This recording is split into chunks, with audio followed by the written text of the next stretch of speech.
한 가난한 부부가 있었는데 아주 사랑하며 알뜰히 사는데 경제적 생활이 어려웠습니다. 그래서 그래도 어려움을 잘 이기고 지나게 되는데 그러다가 그 아내가 병이 들었어요. 그 여자들 병드는 일이 많지만 암이란 진단을 받게 되었습니다. 그래서 병원에 치료하러 갔는데 치료가 어렵고 참 상황이 안 좋다 그런 평가를 받았는데 가난한 사람들이니까 참 어려움을 어떻게 할까 걱정했는데 누가 말하기를 산삼을 먹으면 낫는다. 산삼을 먹으면 낫는다 그러는데 남편이 아내를 사랑하는데 산삼을 구할 수가 없잖아요. 가난하니까 산삼을 구할 수는 없고 어떻게 할까 고민이 됩니다. 그러다가 남편이 이제 어떻게 할까 산삼을 구할 수도 없고 돈은 없고 그렇게 고민을 하다가 어느 날 인삼을 파는 집에 가서 인삼을 뿌리가 잔뜩 많은 잔뿌리가 많은 인삼을 하나 샀대요. 사가지고 아내에게 가져와서 내가 당신을 위해서 산삼을 한 뿌리 귀한 거 샀으니 이거 먹으면 낫는다. 산삼을 먹으면 낫는다. 그러니까 아내가 고맙다 하면서 그 남편이 준 인삼을 받아가지고 아주 귀하게 여기고 꼭꼭 씹어서 정성을 잘 먹었대요. 이제 그래서 이제 치료를 계속 하는데 또 확실히 나을까 그렇게 확신이 안 서지만 그래도 아내를 위해서 어떻게 할까 또 인삼을 또 한 뿌리 사서 산삼을 구했다. 그래서 아내에게 종종 갖다 주었답니다. 그때 아내가 그걸 아주 귀하게 꼭꼭 씹어 먹었는데 그런데 놀랍게도 병이 점점 나아서 이제 회복이 다 됐대요. 그게 다 나았대요. 그러니까 남편이 굉장히 죄송한 거지. 거짓말을 했으니까. 산삼도 아닌 것을 인삼을 산삼이라고 거짓말해가지고 먹였는데 병은 낫지만 남편이 참 죄송하고 미안하더래요. 그래서 어느 날 아내에게 고백을 했답니다. 여보, 내가 당신에게 정말 산삼을 줬다고 생각하는데 산삼을 구해서 산삼이라고 내가 말했지만 사실 거짓말이야. 산삼이 아니고 내가 인삼을 구해가지고 먹였는데 미안하다고 거짓말했어. 그랬더니 그 아내가 대답했대요. 여보, 그런 걱정하지 마세요. 나는 산삼을 먹고 인삼을 먹은 것이 아니고 당신의 사랑을 먹었어요. 그랬답니다. 근데 그 남편이 아내를 위해서 정말 어떻게 하면 병을 고칠까 간절한 마음으로 애타는 마음으로 산삼은 아니지만 인삼을 구해서 아내에게 먹였는데 아마 그 인삼이 중요한 게 아니고 그 사랑 아내를 고치고자 하는 간절한 사랑이 역사하시고 사랑의 기적이 일어난 거 아니냐. 아내가 건강하게 됐다. 그 사랑의 기적이다. 그렇게 생각을 합니다. 사랑은 불가능을 가능케 하는 힘이 있습니다. 사랑은 아름답습니다. 비록 남편은 아내를 속여서 그것을 인삼을 산삼이라고 속였지만 그 아내는 그것을 통하여 사랑을 먹고 나음을 얻었다는 것이죠. 아름다운 거짓말이라고 할 수가 있겠죠. 여러분, 우리가 하나님과 우리의 사이에서 무엇이 통할까? 하나님 앞에 하나님과 우리 사이에 통하는 것은 산삼이 아니고 마음이 있어야 되겠죠. 사람도 마찬가지겠는데 아무리 산삼 아님이 좋은 보약을 서로 주고 나누어도 사랑이 없고 신뢰가 없다면 문제가 더 해결되지 않겠죠. 하나님과 우리 사이에서 가장 중요한 것은 마음이 아니겠습니까? 마음. 그러므로 신명기는 너는 마음을 다하고 뜻을 다하고 정성을 다하여 하나님을 사랑하라고 하셨어요. 우리가 하나님께 드리는 모든 예물과 또 우리 하나님께 드리는 헌신도 마음의 진실을 가져야 되기 때문에 베드로 사도는 억지로 하지 말라 이렇게 말씀을 하고 사도 바울도 억지로 하지 말라 이렇게 말씀하고 있습니다. 오늘 시편에 여호와를 송축하라 내 속에 있는 것들아 다 그의 거룩한 이름을 송축하라 하고 있어요. 송축한다 하나님의 이름을 높이 찬양한다 그런 뜻이죠. 그래서 하나님의 이름을 높이 찬양하는 거, 그 하나님의 이름을 높이 받들어 찬양하는 거, 하나님께 대한 감사, 찬양, 경배 그런 것이 다 포함되어 있는데 내 속에 있는 것들아 다 그의 거룩한 이름을 송축하라. 내 속에 있는 것들, 우리 속에 있는 게 뭐겠습니까? 여러분 속에 뭐가 있습니까? 안장로님 속에 뭐가 있습니까? 우리 속에 소장, 대장 뭐 그런 거 있겠죠. 심장, 폐, 간장, 뭐 쥐장, 췌장, 뭐 어쩌고 비장 뭐 이런 거 이제 그러면 이게 내 속에 있는 것들 할 때 뭘 말하겠습니까? 폐, 뭐 심장, 뭐 소장, 대장, 내장 뭐 그런 거 말하는 거 아니겠죠? 무엇이겠습니까? 그렇죠. 내 속에 있는 것들아 마음. 이 말은 한마디 말하면 마음을 다하여 그런 이야기겠죠. 사람에게 중요한 것은 마음이 아니겠습니까? 마음을 다하여 그런 말, 마음을 다하여 그런 뜻이죠. 전심으로. 전심으로 한다는 게 참 어렵습니다.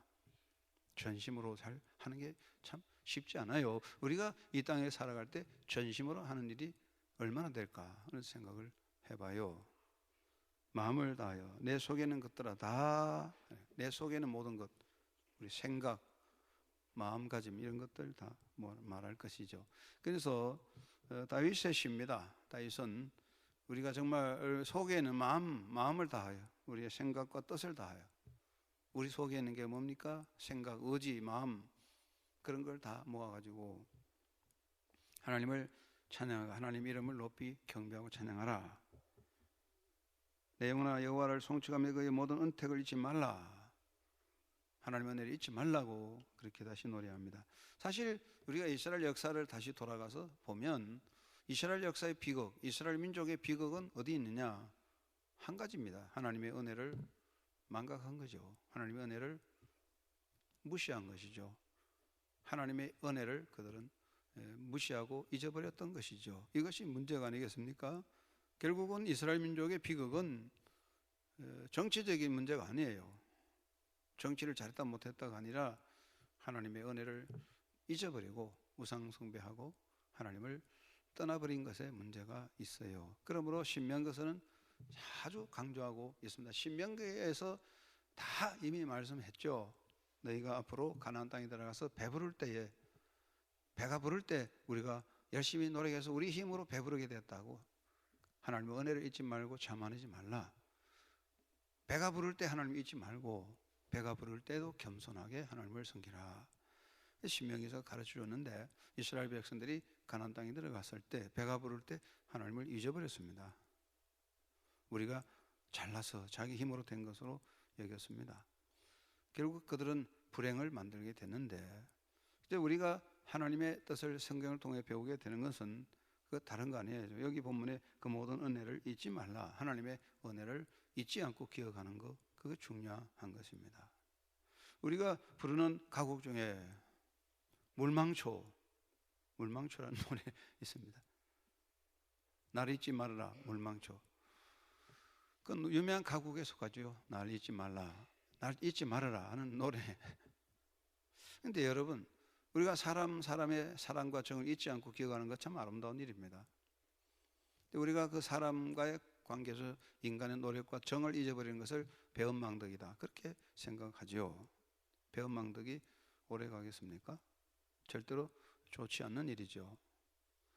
배은망덕하면 하늘과 적을 쌓는 거다. 그게 이 동양사상에서는 은혜를 잊어버리고 사는 것은 하늘과 대적하는 하늘을 적수로 삼는다. 하늘을 적을 삼고 이길 수 없다는 거죠. 그런데 성경은 더더욱 그렇다고요. 하나님 은혜를 떠나면 너희들의 삶은 무너질 수밖에 없다. 여기서 다윗은 말합니다. 그 은혜를 잊지 말라. 구원의 은혜, 하나님의 사랑을 잊지 말라. 그렇다면 잊지 않는 것은 기억하는 것이고 기억하는 것은 찬양하는 것입니다.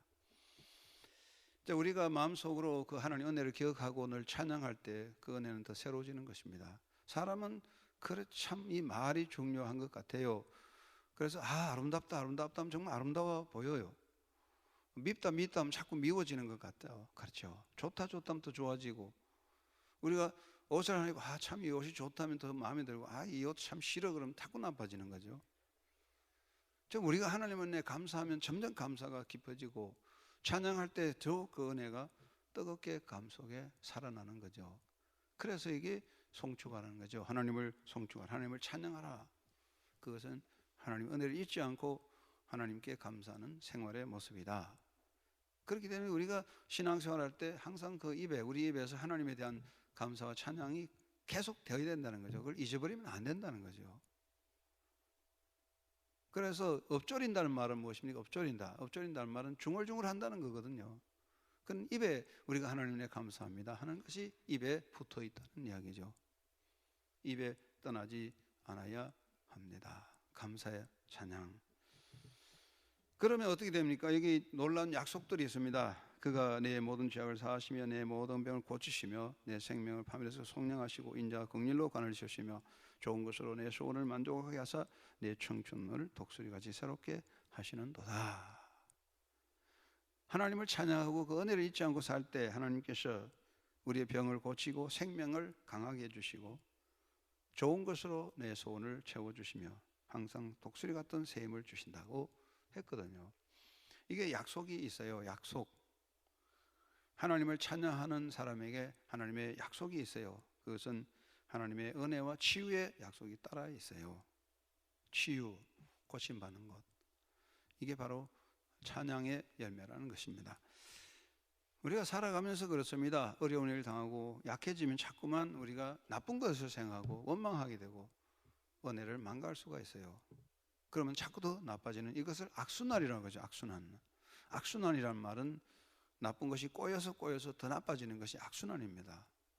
우리가 자칫하면 인생의 악순환에 빠질 수 있어요. 작은 불평은 더 큰 불평을 만들고 작은 불만은 더 큰 불만을 만들고 작은 실수가 더 큰 실수를 만들고 이 악순환이 결국은 모두를 무너뜨리게 되는 그런 심각한 그런 결말을 만드는 거거든요. 그렇다면 이 악순환을 극복할 수 있는 것이 뭐냐? 하나님의 은혜를 잊지 않고 감사하며 찬양을 하는 것입니다. 그 생활 속에서 하나님은 약속을 주셨어요. 치유의 약속, 회복의 약속을 주신 거죠. 확실히 찬양하는 곳에 하나님이 영적인 힘과 능력을 주십니다. 여러분 항상 송축하는 사람 이 말씀을 기억해야 됩니다. 내 영혼아 여호와를 송축하며 그 모든 은혜를 잊지 말지어다. 우리 하나님에게 베푸신 모든 은혜를 잊지 않고 늘 감사하고 겸손할 때 하나님은 더 큰 사랑으로 우리를 지켜주시는데 성경상의 모든 말씀들을 다 연구해 보았을 때에 하나님은 인간의 허물과 실수를 탓하지 않습니다. 용서해 주십니다. 그런데 하나님이 제일 싫어하는 것은 우리 하나님의 은혜를 잊어버리는 하나님의 은혜를 망각하고 하나님을 떠나버리는 그런 하나님의 은혜를 떠나버리는 배은망덕 그리고 우리의 교만이죠. 하나님 은혜를 잊어버리는 것은 교만이죠. 하나님은 그것은 절대로 그냥 지나가지 않는다는 것입니다. 우리는 늘 겸손하게 하나님의 은혜를 기억해야 됩니다. 내 영혼아 여호와를 송축하며 그 모든 은택을 잊지 말지어다. 여러분 살아가면서 힘들고 어려울지라도 늘 하나님의 은혜를 생각하십시오.